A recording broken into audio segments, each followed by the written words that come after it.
Good evening, live from New Delhi. You're watching DD India News Hour, India's voice to the world. I'm Shubhendu Ghosh, coming up in the next hour. President Droupadi Murmu holds talks with Slovak counterpart in Bratislava. Leaders review various facets of India-Slovakia ties. Witness exchange of 2 MOUs. Reserve Bank of India cuts repo rate by 25 basis points to 6% for second straight time. Shifts policy stance to accommodative from neutral. Trump tariffs to go into effect with a combined 104% levy on China. Global markets react sharply. Trump continues to call it a tailored deals with foreign trade partners.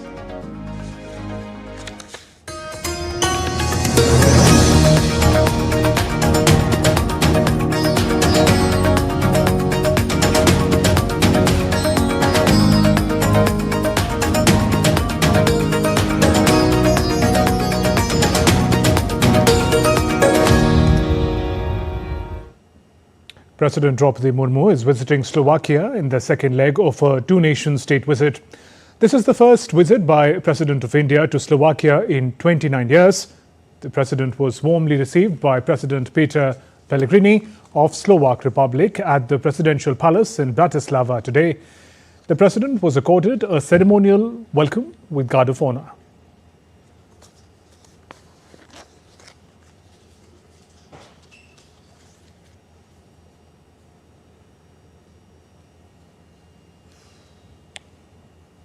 President Murmu held productive talks with her Slovakian counterpart in Bratislava. The leaders reviewed various facets of India-Slovakia relations and agreed to work towards strengthening the bilateral partnership across diverse sectors.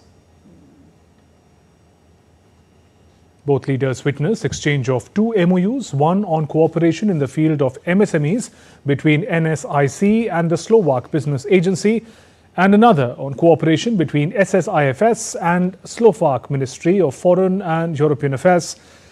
President's state visit reflects the importance that India attaches to its bilateral relations with Slovakia, providing an opportunity to further strengthen and broaden the bilateral ties.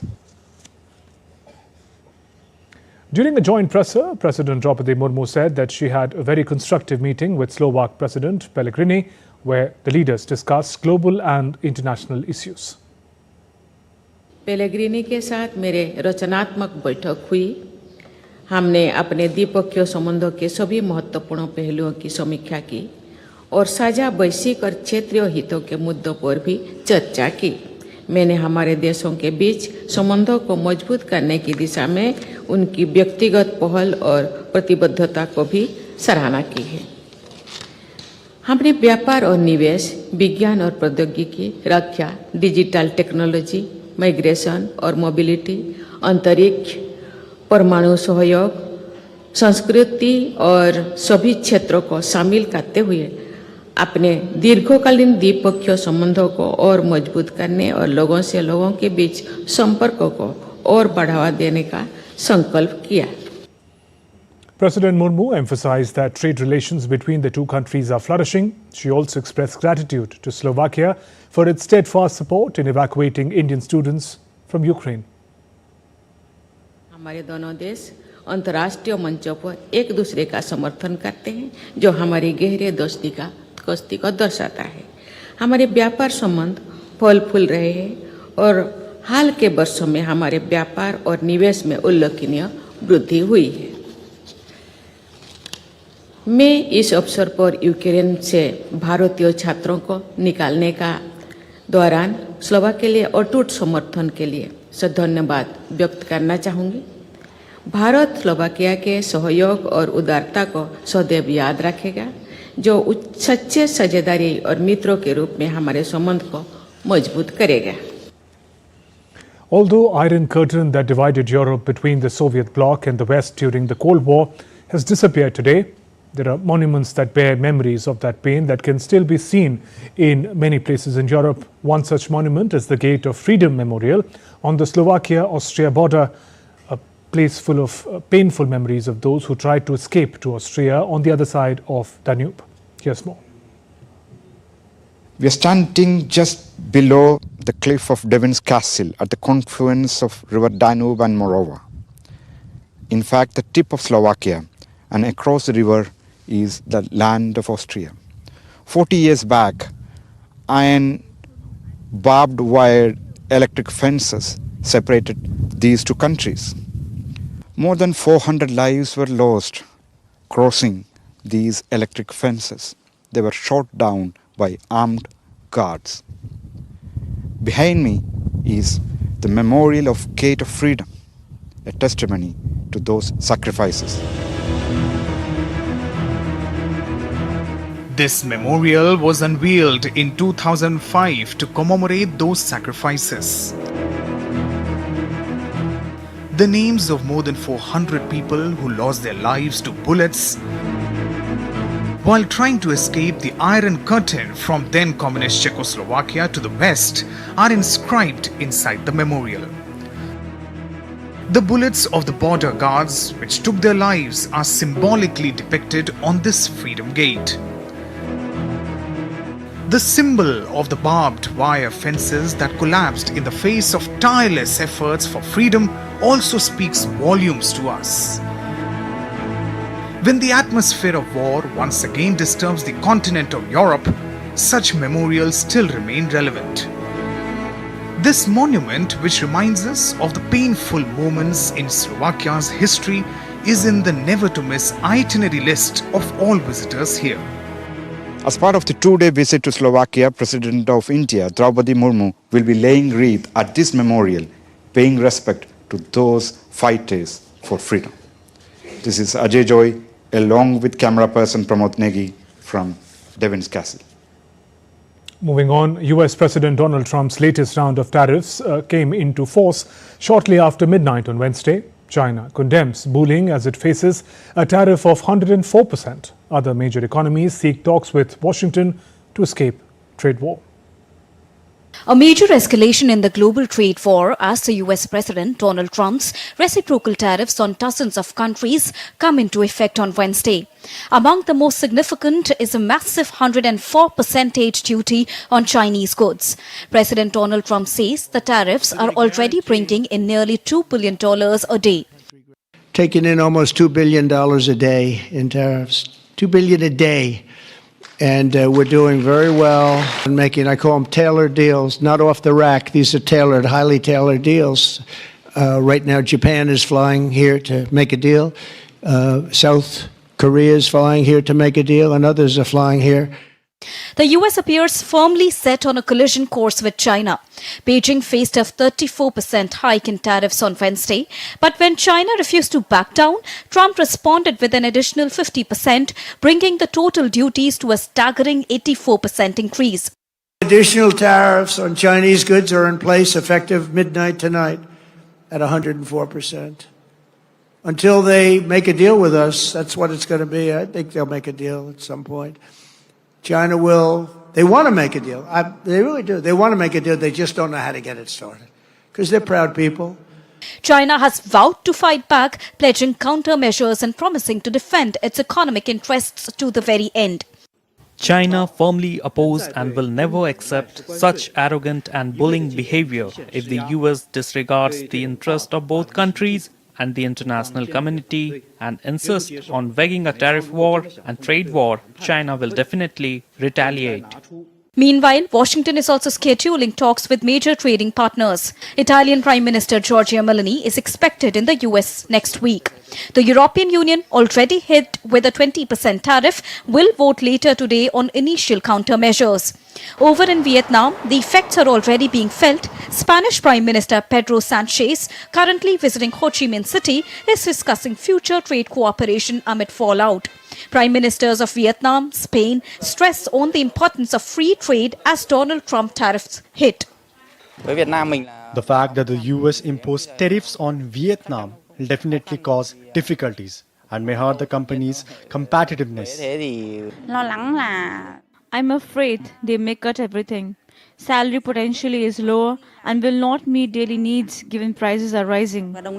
Further in Asia, Taiwan is pushing for quick negotiations, offering a zero tariff deal in response to Trump's 32% tariff on the island.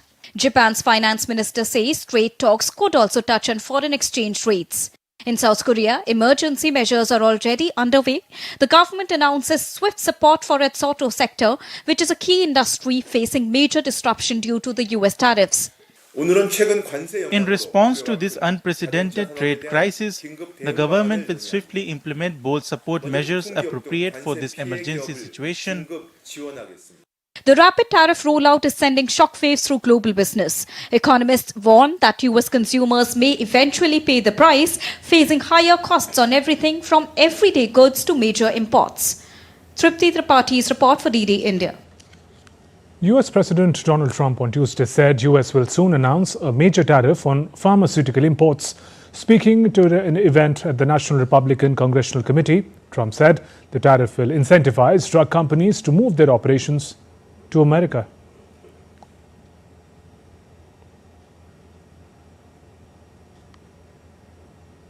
Be announcing very shortly a major tariff on pharmaceuticals, and when they hear that, they will leave China, they will leave other places because they have to sell, most of their product is sold here.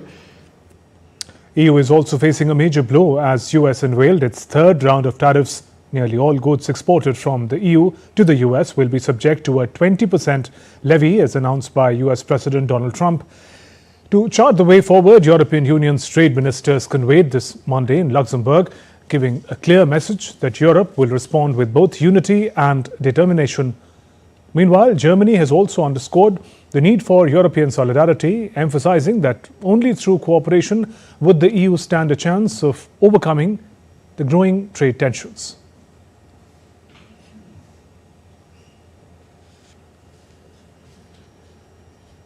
And for more on the European response, joining us is DW correspondent Thomas Sparrow.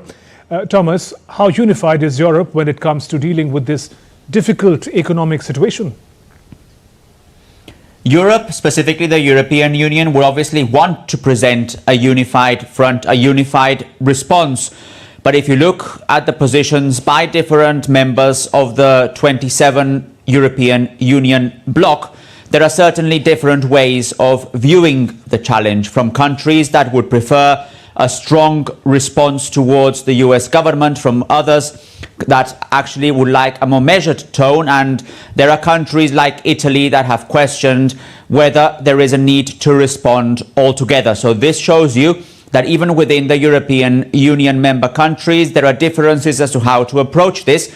And the main dilemma, the main question that European leaders are trying to answer is how to make sure that on the one hand, they do present a unified response, while at the other hand, obviously protecting European Union interests, especially considering that the European Union economy is based to a large extent on free trade. So what European leaders basically don't want is to have a response that will ultimately affect the national economies here in Europe. Also, Thomas, 2 points. One, the impact on Europe of this trade war, and Germany announced historic new investments in infrastructure and defense. Could these be in danger if the economic clash worsens?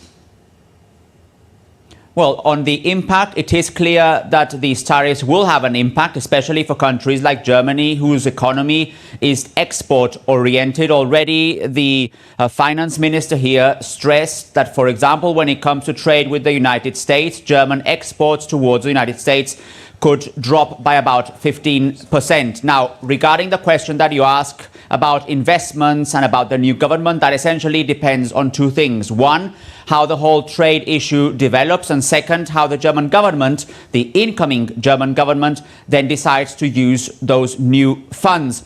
Only today, only a few minutes ago, the parties that are expected to form the new German government reached a coalition agreement. So it is probable that in the next few weeks, Germany will have finally government, and this is actually something that many in the country are hopeful, because what they want is Germany to have a strong voice and not a voice that is led by a caretaker government at a very difficult time, both internally and obviously also at the international level. Thomas Sparrow, thank you.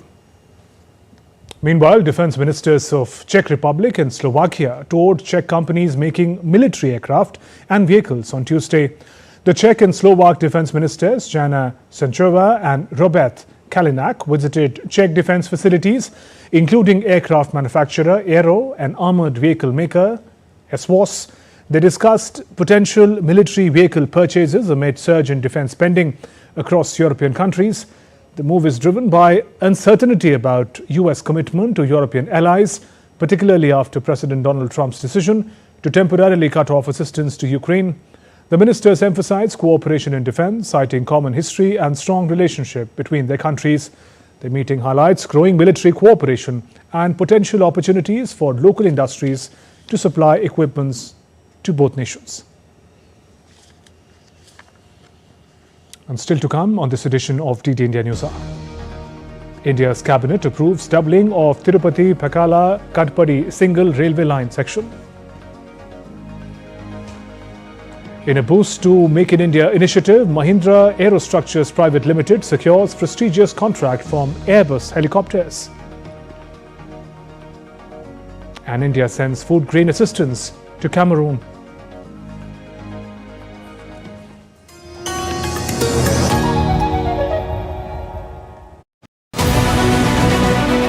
This week on Defence Dynamics, India's bold maritime push takes the centre stage. From the Indian Ocean ship Sagar to Project Seabird, how is India strengthening its naval muscle against China's growing footprint? Prime Minister Modi's strategic visit to Sri Lanka signals a powerful regional reset. What does the historic defence pact mean for India-Sri Lanka ties? Electric motorcycles for special forces and futuristic UAVs. India gears up for stealthier, smarter warfare. Plus, why the Army Commanders Conference is more than just a meeting. Catch all this and much more on Defence Dynamics, Wednesday 8 p.m. IST only on DD India.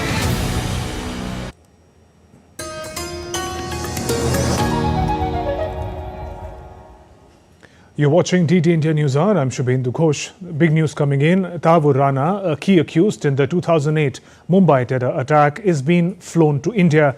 He will reach New Delhi tomorrow. The move comes after the US Supreme Court rejected his petition requesting a stay on his extradition to India. And for more on this story, we're joined by DD India correspondent Amritpal Singh. Amritpal, it has been a long-drawn legal battle to extradite Tahawwur Rana to India. Now that he's on his way, what happens next? That's right, Shubhendu. It's been a long-drawn battle. First, to put in perspective about the legal battle to extradite him.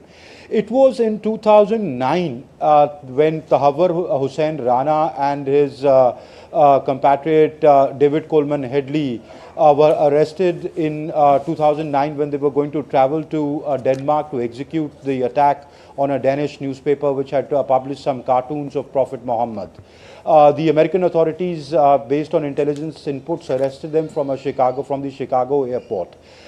During that trial, David Coleman Headley spilled the beans that how these guys were involved in the 26/11 attacks, and he had briefed Tahawwur Hussain Rana about the mission of the 26/11 mission, and how he helped him scout targets, and he himself had visited. He cut it. David Coleman Headley cut a deal with the American investigators and put out Tahawwur Hussain Rana's role. Now, that is when the Indians got to know that Tahawwur Hussain Rana was involved. Subsequently, in June 2020, the Indians moved a request to the US for arresting Tahawwur Hussain Rana, beginning the process for his extradition to India. A jury court, a district court, the jury in the district court where the trial was going on, acquitted Tahawwur Hussain Rana on the count of providing material evidence, support for the 26/11 attacks. He was, convicted on 2 counts for which he served his prison sentence in Los Angeles. Now, as things move, Indians provided the Indian investigators, basically the NIA, provided the US courts with more evidence, asking them for extradition to India. In January this year, the US Supreme Court cleared the decks for his extradition to India, and when Prime Minister Modi had visited, you yourself was on that tour when he visited the White House, Donald Trump announced that he'll be extraditing Tahawwur Rana to India. He took advantages of some legal appeals, but they were turned down. And now he's being brought back. Now to your question, what happens next? First, the NIA, the officers of the NIA and the RNAW who are accompanying, who have gone to the US and have submitted the surrender warrant, which basically means that he's given to a foreign country. The custody has been handed over to the Indians. The Indians are flying back with him, bringing him here. The NIA will produce him in the NIA court tomorrow. They may produce him in the Bombay court where the trial is going on, the Mumbai court where the 2611 trial is on. And then, the NIA would want to seek custody to interrogate him to know the exact construct of the events, how they were planned, how the conspiracy was planned, and he could spill the beans on who else were involved, because there is only one man who has been tried and found convicted in this case, that is Ajmal Kasab. But he was a very low-level executor who was a young boy who just went and executed. His knowledge of the planning of 2611 was rather sparse. So the Indian investigators would also get to know, they have a broad picture in mind that where and how it was planned, but the exact details he could link up, the Lashkar-e-Taiba chief to it, the people in the Pakistan Army, ISI, to the whole plot. Right. Yes. Amrit, thank you for joining us with those insights. The Cabinet Committee on Economic Affairs, chaired by Prime Minister Narendra Modi, has approved the doubling of Tirupati-Pakala-Katpadi single rail line section in Andhra Pradesh and Tamil Nadu, with approximately a cost of 1,332 crore rupees. The enhanced line capacity will improve mobility, provide enhanced efficiency, service reliability for Indian Railways. Project आज माननीय प्रधानमंत्री जी ने approve किया। तिरुपति से काटपाड़ी की doubling 1,332 crore rupees का project है। ये प्रोजेक्ट में 17 मेजर ब्रिजेस हैं और 327 माइनर ब्रिजेस हैं। 7 फ्लाईओवर्स हैं, 30 अंडरपासेस हैं और 104 किलोमीटर की रूट लेंथ है। काफ़ी सारा इस डबलिंग से बहुत सारा जो रोड पे जा रहा था ट्रैफिक, वो ट्रेन की रेल की तरफ शिफ्ट होएगा और शिफ्टिंग से करीब 20 crore kilogram carbon dioxide save करेंगे, जिससे करीब 1 करोड़ पेड़ लगाने के बराबर ये कार्बन डाइऑक्साइड का सेविंग है। 1 करोड़ ट्रीज लगाने के बराबर ये कार्बन डाइऑक्साइड की सेविंग है। 4 करोड़ लीटर डीजल इससे बचेगा और ट्रांसपोर्टेशन के मॉडल शिफ्ट से 450 करोड़ के आसपास साल के एवरी ईयर आफ्टर ईयर देश की लॉजिस्टिक्स कॉस्ट में कमी आएगी। The Cabinet also approved the construction of a 6-lane Zirakpur bypass starting from junction with NH7 and ending with junction NH5 with a total length of over 19 kilometers in the state of Punjab and Haryana. Chandigarh Zirakpur Panchkula को लेके एक ring road जैसा concept बना है, उसका ये पहला project है जो कि 6-लेन जीरकपुर बाईपास प्रोजेक्ट है। 1,878 करोड़ रुपीस का है, करीब 19 किलोमीटर्स का है, 19.2 किलोमीटर्स, और इसको पीपीपी में हाइब्रिड एन्युइटी मोड पे बनाया जाएगा। इस प्रोजेक्ट का एक और बेनिफिट मिलेगा, हिमाचल का जो ट्रैफिक है उस ट्रैफिक को इमीडिएटली ये प्रोजेक्ट माने शहर के अंदर जाने के बजाय बाईपास से ही आप हिमाचल की तरफ जा सकते हो। The Reserve Bank of India cut the repo rate by 25 basis points to 6%, bringing relief to home and auto loan borrowers. This is RBI Governor Sanjay Malhotra's second policy decision, shifting to an accommodative stance to support economic growth. GDP growth projections were reduced to 6.5% for financial year 26 from 6.7. Reserve Bank of India's governor delivered India's monetary policy statement on Wednesday, outlining key decisions on interest rates, inflation control and economic growth. After a detailed assessment of the evolving macroeconomic and financial conditions and outlook, the MPC voted unanimously to reduce the policy repo rate by 25 basis points to 6% with immediate effect. I repeat, the MPC voted unanimously to reduce the policy repo rate by 25 basis points to 6% with immediate effect. Consequently, the standing deposit facility, the SDF rate under the liquidity adjustment facility shall stand adjusted to 5.75%, and the marginal standing facility rate or the MSF rate and the bank rate shall stand adjusted to 6.25%. Meanwhile, inflation is projected at 4%. RBI governor said there is greater confidence of a durable alignment of headline inflation with the target of 4% over a 12-month horizon. The Monetary Policy Committee noted that the inflation is currently below the target. It is supported by a sharp fall in food inflation. Moreover, there is a decisive improvement in the inflation outlook. As per projections, there is now a greater confidence of a durable alignment of headline inflation with the target of 4% over a 12-month horizon. In a significant boost to India's Make in India vision, Mahindra Aerostructures Private Limited has secured a prestigious contract from Airbus Helicopters to manufacture and assemble the main fuselage of H130 light single-engine helicopter. The contract was formally signed in the presence of Union Minister of Civil Aviation, K. Ram Mohan Naidu. And deliveries of these assemblies will begin in March of 2027 and will be sent to Airbus Helicopters facility in Europe, making this yet another proud moment for Indian manufacturing taking world stage. DD India correspondent Tapas Bhattacharya spoke exclusively to Sunny Guglani, the head of Airbus Helicopters India and South Asia. Joining me is Sunny Guglani, who's the head of Airbus Helicopter Division in India and South Asia. Sir, it's a huge opportunity for you guys to, get into a partnership with the Mahindra. The fuselage, manufacturing is a huge point, and for India to probably leapfrog into the elite group as well. Could you tell us exactly how this partnership is expected to benefit both Airbus as well as in the Make in India program?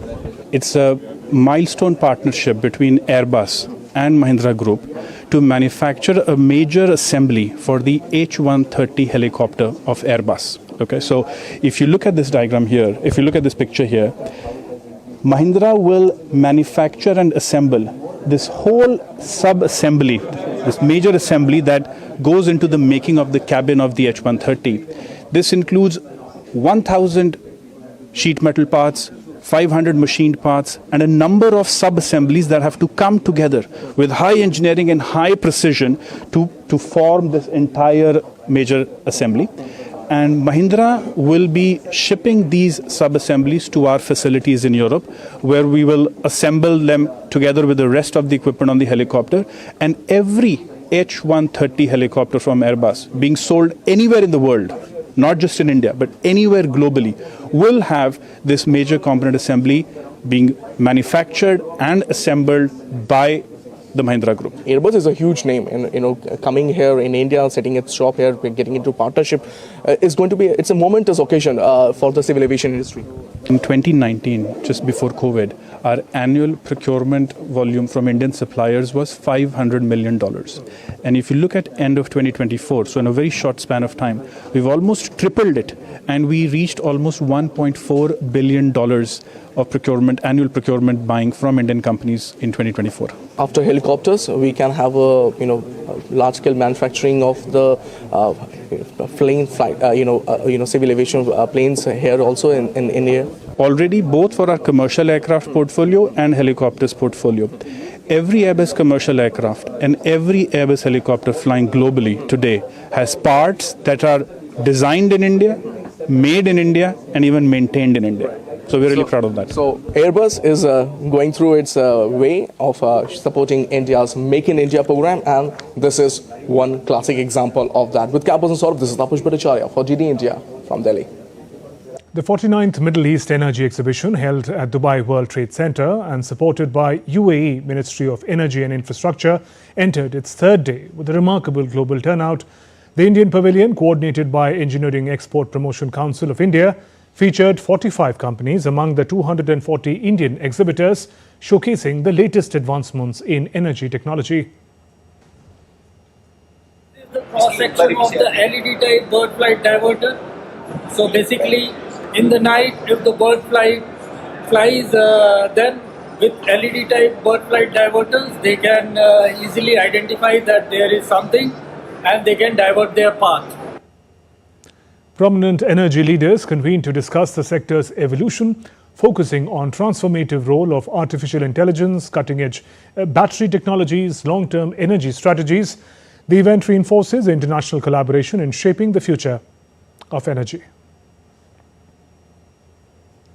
The World Navkar Mahamantra Day was celebrated in Dubai at the Consulate General of India premises, organized by Jito Dubai, where the community members gathered for collective chanting in reflection of the Navkar mantra. We now take you live to Ministry of External Affairs India briefing. My name is Vinita. I work for the Asian Age Deccan Chronicle. The question today is about Mr. Rana. Has he been handed over to Indian agency? When is he likely to come? Can you just share the details about that? Sir यही इसका ही follow up आगे भारत में कब आने की संभावना है और कहां पर उनको फिलहाल रखा जाएगा, दिल्ली में, या इसको लेकर कोई जानकारी? Sir, this is Soumya Jaiswal from Republic TV. Again, a follow-up on Tahawwur Rana. Which airbase can we expect him to be landing on exactly? Okay. And what is expected post that? Okay. 3. Ayushi? So this is Ayushi from ANI. My question is related to the recent conversation between our External Affairs Minister and his American counterpart. The US readout said that the reciprocal tariffs were discussed. So can you share some details on that? And also, during the talks, was Rana's extradition discussed at all?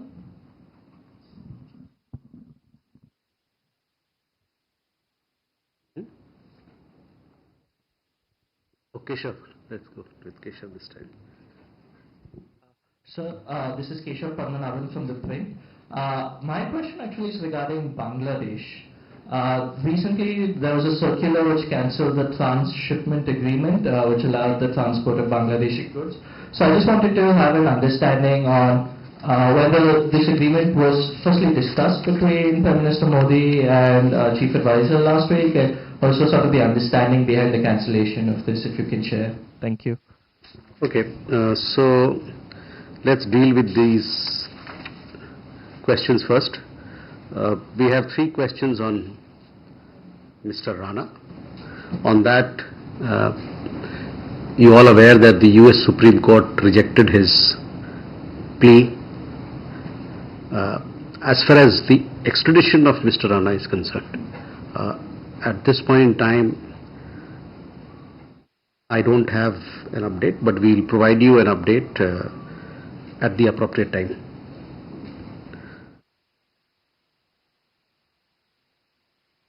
Okay, so Ayushi, your question regarding what was discussed between External Affairs Minister and the US Secretary of State. He discussed several issues. We also had put out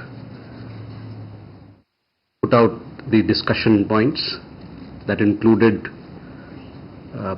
conversation on West Asia, regional development, some international development. They also discussed the importance of early conclusion of bilateral trade agreement. So that was more or less what comprised the discussion between the 2 leaders. Keshav, on Bangladesh, on the transshipment, this was a facility that was extended to Bangladesh in 2020. The transshipment facility extended to Bangladesh had over a period of time resulted in significant congestion at our airports and ports. Logistical delays and higher costs were hindering our own exports and creating backlogs. The facility, therefore, has been withdrawn with effect from 8th April 2025. And let me clarify here, I saw some reports. These measures do not impact Bangladesh's exports to Nepal and Bhutan transiting through Indian territory. So that was Keshav for you. Can we have more questions? Sir, this is regarding Bangladesh only, Ghazali from NDTV here. Just wanted to understand about the extradition request from Bangladesh for Sheikh Hasina, and the press secretary of the chief advisor, they are putting out a Facebook post. So what is the response? What is the status?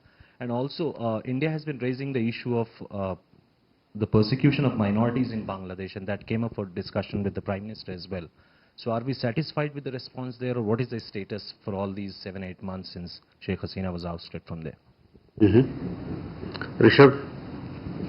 Good evening, sir. Rishabh from Times Now. So again on Bangladesh, I have a couple of questions. First, near the chicken neck at the Harlal Munerhar, there is a Second World War era airstrip which is being redeveloped. The report suggests that with the help of Pakistani Air Force, J-17 aircrafts are to be operated from there. Is India aware of it, and have we taken any step in this regard? Again, when Chief Advisor was in China, he spoke to Chinese President about the Teesta watershed, which is a bilateral agreement between India and Bangladesh. He wanted China to intervene. So have we raked this up with Dhaka? And third, after the meeting with Prime Minister Modi, the press secretary of Chief Advisor came up with a long post on Facebook where he spoke about things like Prime Minister telling him that India is aware of the mistreatment, quote unquote, of Muhammad Yunus by the former Prime Minister Sheikh Hasina. Also, he says that on the issue of extradition, the response was not negative from India. So if we can have more details on that. Okay. Elena? Good afternoon, Iliana Das News Agency. Recently, Deputy Foreign Minister of Russia said that a visit by Shri Narendra Modi to Moscow for Victory Day is being worked out. Can you confirm this information? And also, will Indian military contingent participate in the parade on Red Square on Victory Day? And will Shri Rajnath Singh come to Moscow for Victory Day? Thank you very much. Okay. Shivam? Thank you, sir. This is Shivam Patel from Reuters News. A query on trade talks. So we are discussing trade deal with the EU and also in talks with US. We expect both, or we anticipate both to be completed this year. Is there a certain timeline whether one sort of the talks with EU are expected to conclude earlier than the US? Secondly, China has also asked India to stand with it in the response to US tariffs. How does India view China's comments on that? Okay. Uma? Sir, I'm Uma Siddiqui from Stat News Global. I have two questions. One is Prime Minister met with the Nepalese PM during the BIMSTEC. Did they discuss how Nepal is including some certain parts of Uttarakhand in the 8th standard school books? And my second question is Nityananda, that fake guru, he has created a scandal in Bolivia by trying to buy land and from indigenous people. So if you have anything on that. Okay, so Ghazali, coming first to your question. See, on the question of extradition, I have stated our position on this issue earlier, and I have no further comment to offer to you. On your question of the minorities, this particular issue came up for discussion. We have conveyed our concerns regarding treatment of minorities, the kind of violence that has happened against them, and we also highlighted and we have been doing this in several of our conversations, including when we had the meeting in Bangkok, that these violence and atrocities against the minorities cannot be just wished away or said that they are because of political reasons or they are media agitations. So we hope that the Bangladesh government will take strong action against those who are responsible for these atrocities. Rishabh, you have several questions. One, of course, regarding the chicken's neck. We closely follow, as you know, all developments which have an impact on our security, and we take action as appropriate. On Tista, there are 54 rivers which are shared between India and Bangladesh.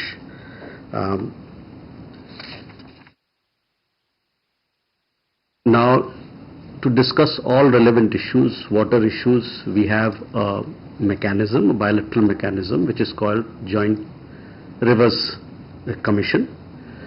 We are ready to discuss all issues, provided that they are mutually agreed upon and provided that the overall environment is conducive for the same. You also had a question regarding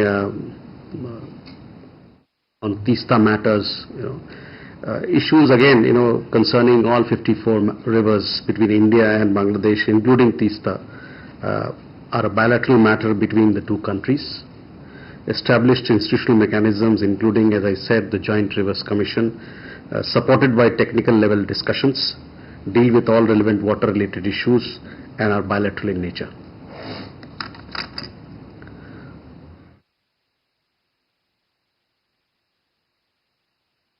On the extradition, I gave you what our position is.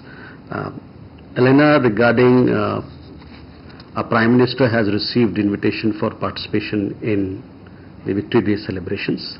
We'll be announcing our participation in Victory Day celebration at the appropriate time. As far as participation of Indian contingent is concerned, that again we'll let you know as and when we have an update and something to report to you.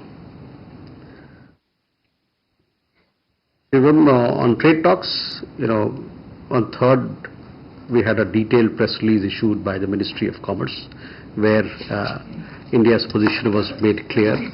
We are studying the implications of the tariffs that have been announced, reciprocal tariffs, and discussions, as you know, are ongoing between India and US trade teams for an expeditious conclusion of a mutually beneficial multi-sectoral bilateral trade agreement. India values its comprehensive global strategic partnership with the US and is committed to working closely with it. So we hope, the joint statement and the Prime Minister went to Washington DC. The joint statement adopted then said that we would like to conclude this particular agreement by fall of this year. So we are hopeful. Both teams are in discussion and hopefully we can close it. On the other EU FTA, yes, there was a very high commitment on both sides that was made amply clear when the EU President was here. We also hope that these negotiations will also move fast and will be concluded in a manner that is mutually beneficial. It is balanced and mutually beneficial to both sides.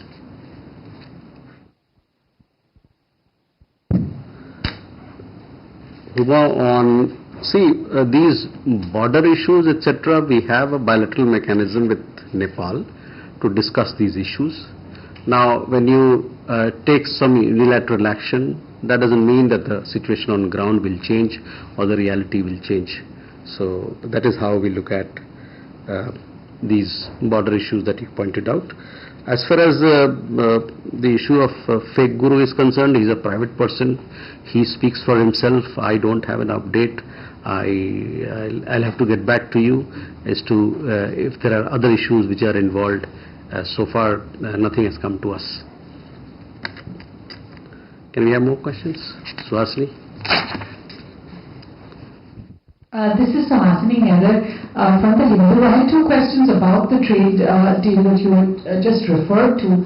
The first is really how India, you said that India is hoping to negotiate this bilateral trade agreement and is therefore not at present, I'll just leave that there, is negotiating this bilateral trade agreement. But given that there are countries that have free trade agreements with the US that have still been slapped by high tariffs, does India expect that these tariffs are going to be withdrawn? Is India asking for the tariffs that have been put on Indian exports to the US that are already costing billions of dollars? Is that something India is asking for them to be withdrawn? And my second question is, and I can read it out to you if you want, but certainly very objectionable comments coming from US President Donald Trump, speaking in very pejorative language about countries that were negotiating bilateral trade deals with the US or who wanted to ingratiate themselves with the US president. I wondered if you had a response to that kind of statement. Thank you. Okay. Yeshi. This is Yeshi Seli from Business India. In the recently concluded BIMSTEC summit, the PM Modi, when he met the General of Myanmar, did he talk about the progress in the Kaladan multimodal transit project, and did he also express any concern on the safety of the Sidway port? And secondly, Finance Minister Nirmala Sitharaman is in London at present. There was a UK investors roundtable that she addressed yesterday, and she said that with the new government, they are expecting the FTA to come out sooner than later. Any comments on that?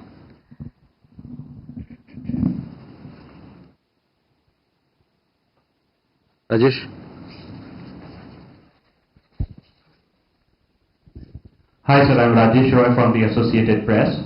Wanted to check for any updates or details or confirmation on US Vice President J.D. Vance's likely visit to India this month. Is it likely to be an official, private or mix of both? Thank you. Reza.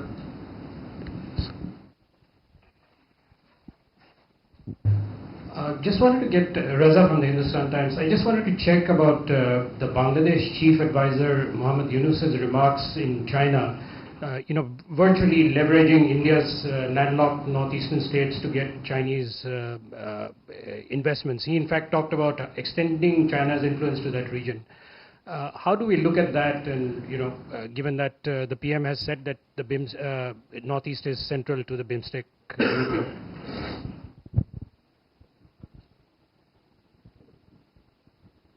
Okay, Krishna. Sir, this is Krishna Pokhri from the Wall Street Journal. Has India formally requested the US to pause the reciprocal tariff that's becoming effective from today? Okay, let's look at these questions first. On the trade deal, what I have to share is what we have put out in our press release, that discussions are going on between both teams, and we are looking at expeditiously concluding this bilateral trade agreement that will address all the issues that are outstanding in India-US trade relations right now. The other question regarding President Trump's remarks, etc., we are engaged bilaterally for concluding a bilateral trade agreement, and we look forward to that. And as I told you, that we have a comprehensive strategic partnership with the United States, and we are committed to further strengthening it. Ishi, your question regarding the meeting with Senior General of Myanmar, this happened on the sidelines of the BIMSTEC summit in Bangkok. Post the meeting, we had given a readout as to what transpired in the meeting. The leaders exchanged notes on India's relief assistance provided to Myanmar as part of Operation Brahma. Senior General expressed his gratitude for the assistance being rendered by India. We also made ourselves clear on the importance of early restoration of democratic process through inclusive and credible elections in Myanmar, and we also put forth our views on advancing a Myanmar owned and Myanmar-led transition towards a peaceful, stable and democratic future. Now, having said that, development cooperation issues were discussed. We talked about the ongoing development projects in Myanmar, and also our readiness to do more on that account, to help people there and to foster our relations with the country. On FTA, as I told you last time, that the FTA talks with UK are in the process of being relaunched, and both sides remain committed to taking it forward. If my memory serves me right, I think 7 rounds have happened. This will be the 8th round, and both sides are keen to conclude this or take these negotiations forward so that we can have an early conclusion of the FTA talks. But I would also refer, if you have to take these questions to Ministry of Commerce, which is actually leading these negotiations, so they'll be in a better position to give you granular details that you are looking for. Rajesh, on a question regarding the visit of the Vice President of the United States, as it happens with all visits on our side, we announce these visits at the appropriate time. On Bangladesh, we had a meeting between our leaders in Bangkok. Post that meeting, we gave you a readout. A press release was issued where we made our points clear as to what is the approach of India. We want to have a positive and constructive relationship with Bangladesh, and we also therein we listed out the issues that were discussed and where we think that we must take things forward.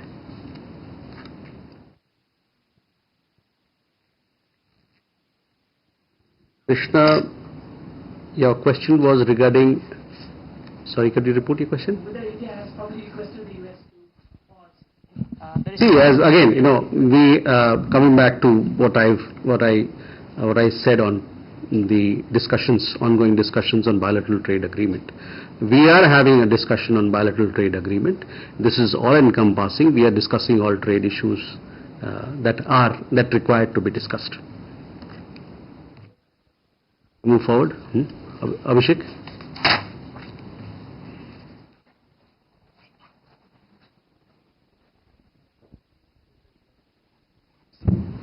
Hi sir, Abhishek to this side. My question is, President Trump has just tweeted, or maybe he's put it on truth, that he's asking all the US companies to come back to USA with all the facilities and assurances and zero tariff, and he has typically mentioned Apple to move back to US. Apple has manufacturing bases in India also.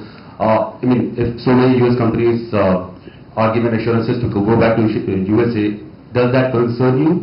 And also my second question is regarding one Indian citizen, Amit Gupta, who has been employee of a tech company in Qatar, has been detained for almost 3 months now. Could you please share what are the charges, and has he been able to access consular relief from your side? Sridhar. So Sridhar here from the Asian Age and Techno Chronicle. I have 2 questions. First is this withdrawal of France shipment facilities to Bangladesh. Should it be seen as a fallout of what Mr. Yunus said in China regarding the landlocked status of our 7 northeastern states? One would have imagined that after the meeting between the 2 leaders, the ties would actually improve, but this seems to be going in the opposite direction. And the second question I have is regarding Tahawwur Rana. In the past, India has given a commitment not to sentence convicts to death, those who have been extradited, like Abu Salim. We gave an undertaking to Portugal. Is there something similar in this case, or is there absolutely no legal restriction howsoever on how we deal with this man? Thank you. Rishabh. Thank you for the second chance. I just wanted to have an update on the of Brahma. How much have we sent as assistance how many soldiers are there from Indian Army or Indian military services, and what else are we trying to do in Myanmar to assist them in this hour of need where we have lost more than 4,000 people in earthquake?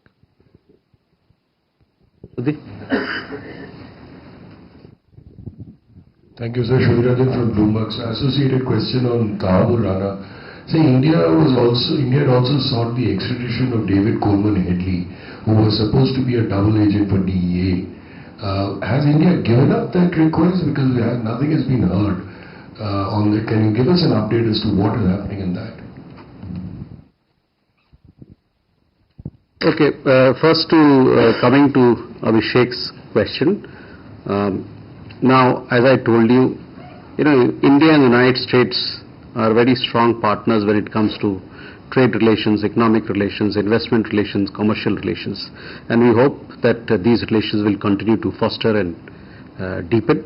As far as trade issues are concerned, as I told you, we are in negotiation on a bilateral trade agreement, and hopefully we'll be able to address these issues and conclude expeditiously this particular agreement. On the question of Amit Gupta, he has been detained in Qatar. We did request for a consular assistance, and our embassy officials met him on 28th March to inquire about his well-being. We are in touch with his family members. We are also in touch with his lawyers.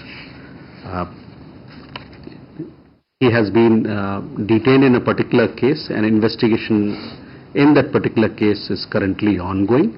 We also understand that there are some other Indian nationals who have also been detained in the same case or related case, and we are also in touch with them, as also their family members, and they get regularly to call their families here, and they are fine.